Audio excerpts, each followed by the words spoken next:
Okay, so remember, similar figures, angles are congruent. So it just, and then the good news is that the sides are proportional, and I love proportions. Do we get our notes on the test? I don't know. I have to look. That's where the favorite. We'll see here. Because I'm so So similar figures. So remember, it's like, it's the same shape, but they're different sizes.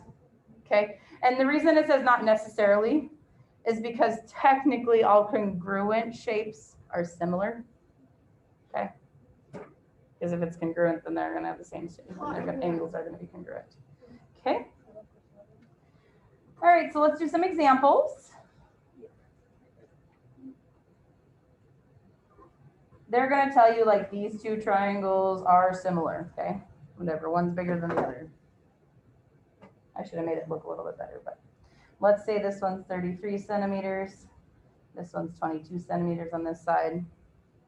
Let's say this is A, and this is 27 centimeters.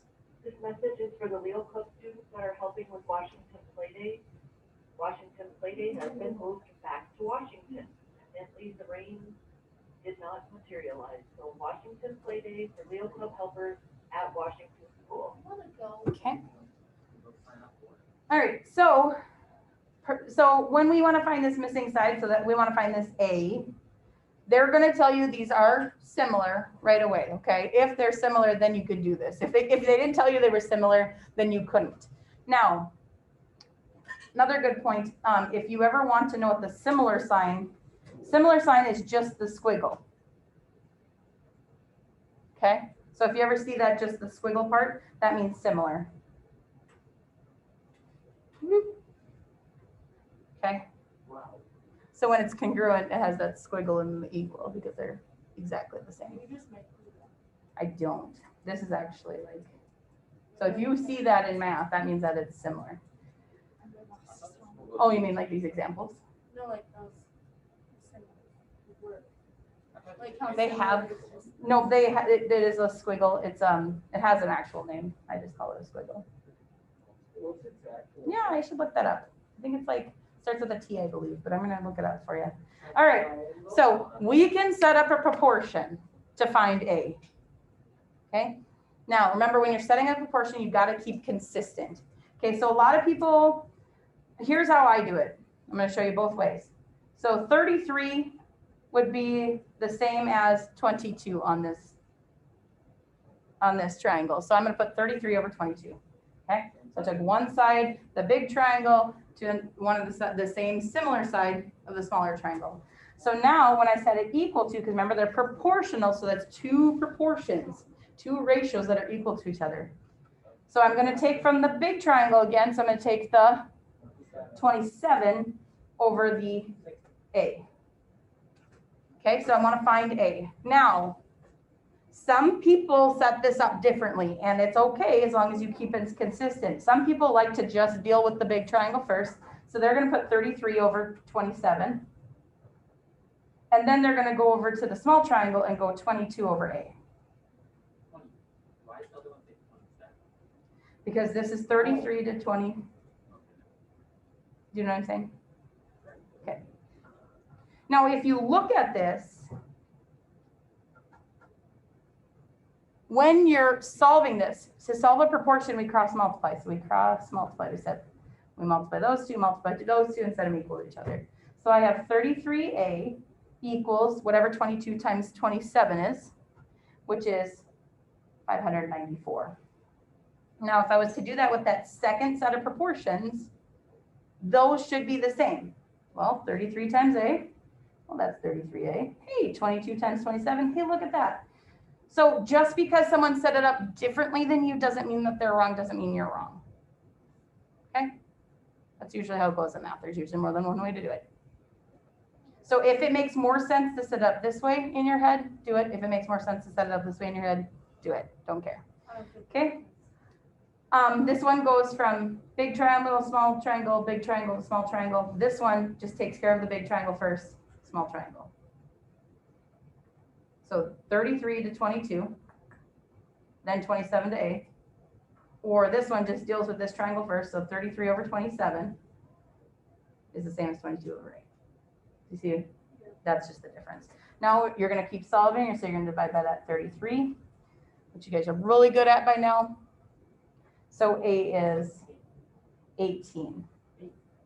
Okay, and 18 what? Centimeters. So please don't forget your labels.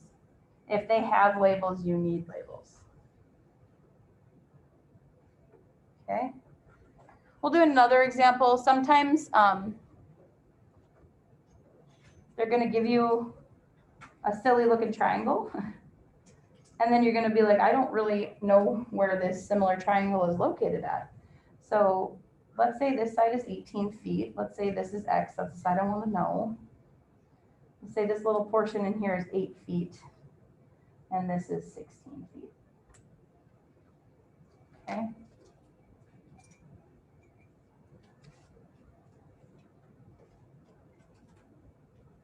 So you're probably wondering where are the two triangles. So you have a triangle here. You have a big triangle. Okay. And then you have this little triangle also. So those are the two triangles we're dealing with. Okay. So if I was setting up a proportion, I want to get to this X. Well, what's compared to X? 18. So I'm going to put 18 over X. Okay, so I went from big, so the yellow one, to the red one. Okay.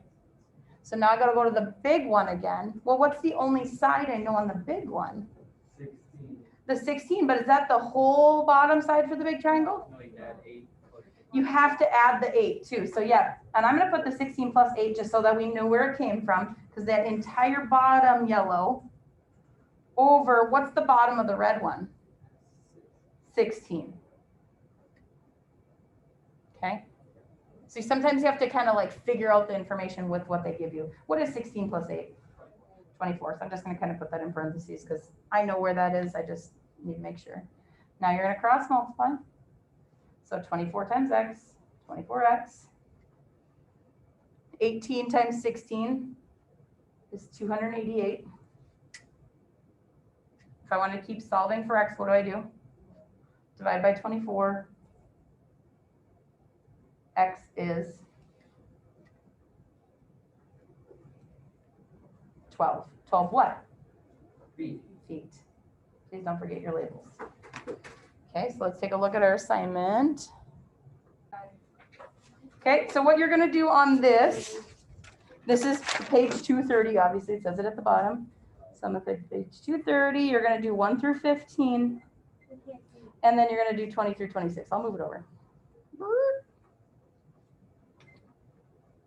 Okay.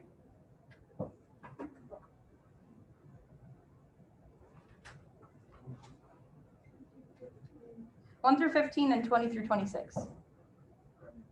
Okay, so number 1 says, can a triangle and a square be similar? No, why not? Because it can't be the same shape. They're not the same shape. So no, not the same shape.